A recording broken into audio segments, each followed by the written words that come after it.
Ассалаумағалейкум көрермендер, Еломон фильмс арнасына қош келдіңіздер. Бүгін біз қазақ тіліне аударылған топ 5 мистика жанрындағы дорамалар туралы айтатын боламыз.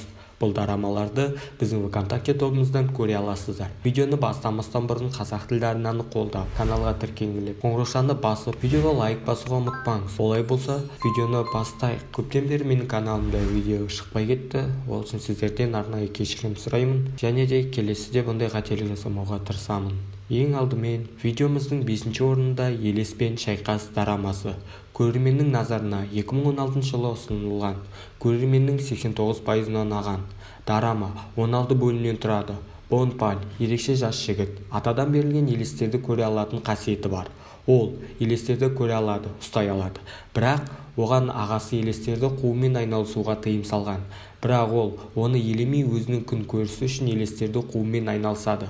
Бонпаль ата-анасынан айырылғаннан кейін өз жағдайын өз жасауы қажет.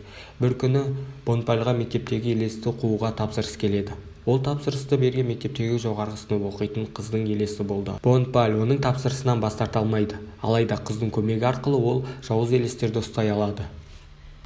Видеомыздың 4-ші орнында Қан дорамасы. Көрерменнің назарына 2015 жылы ұсынылған, көрерменнің 89%-ына ұнаған. Дорама 20 бөлімнен тұрады. Пак Джи Санның ата-анасы вирустан емделгісі келетін қансорғыштар. Пак Джи Санды анасы жасырын ұстады. Себебі оны басқа да қансорғыштар іздеп жүр. Алайда анасы баласын мәңгілікке жасыра алмады.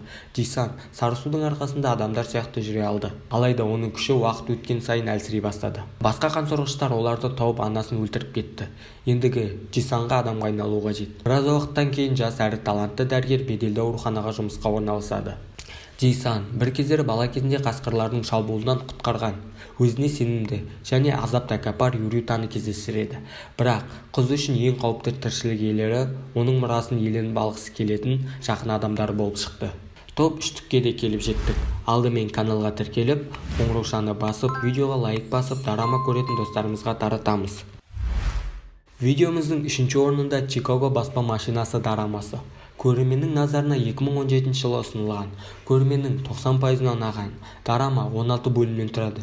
Жас қаламгер шығармашылық жолының шыңында сұранысқа ие, шығармашылық дағдарыстың не екенін білмейді. Чикагода өзінің кезекті бестселлерін ұсынып, сирек кездесетін жазу машинасын байқап, иесіне оны сатып алатынын айтады.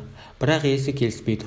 Бұл кезде жазушының алғашқы жанкүйері болған жас қыз өзінің табынатын жазушысын жақынырақ білуді армандайды. Ал тағдыр оларды кереметтерді біріктіреді. Чикагодағы жазу машинасының иесін қорқынышты оқиғадан кейін оны оңтүстік Кореядағы жазушыға жібереді. Және де дәл сол қызға затты жеткізу бақыты бұйырады. Видеомыздың 2-ші орнында Түн кезетін ғалым дорамасы. Көрерменнің назарына 2015 жылы ұсынылған, көрерменнің 92%-ына ұнаған. Дорама 20 бөлімнен тұрады. Елде патшаның бөлмесіне түнде кірген кандидаттардың қанын ішуге бір жарылыс иесі келеді деген қауесет тарайды. Көне заманнан бері патшаның барлық ұрпақтары бұл жаратылыс иесінің алдында бас еді. Күнде түнде патшаның бөлмесінде жас кандидаттар өледі деген өлең, қауесет сөздер тарап кеткен. Ким Сон Йоль ғалым және ханзаданың досы. Ол екеуі қансорғышты тоқтатуға тырысады. Алайда олардың айла жоспарлары жүзеге аспайды. Және де ғалымды қансорғыш тістеп алып ол қансорғышқа айналады.